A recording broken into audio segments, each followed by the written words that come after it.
This custom tile shower in the master bathroom was built with a lot of thought and care.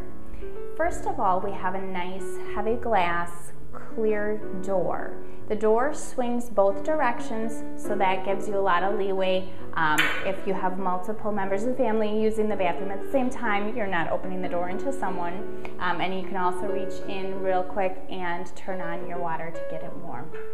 The tile shower also has some walls that are dropped to 7 feet high, so that keeps the space open, keeps the airflow moving around, creates a nice open environment. So when your sun is shining in over the walls, creating that daylight in the bathroom that you might not always get.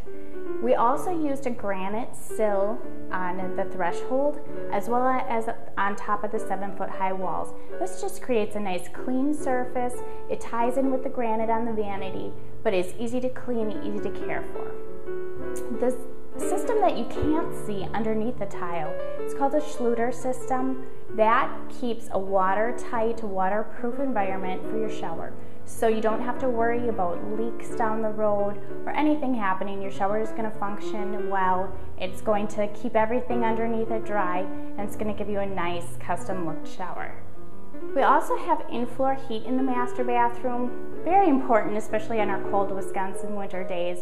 When you wake up in the morning and it's not quite as toasty warm as you want it to be, the in-floor heat will keep your toes toasty as well as radiate heat into the whole bathroom.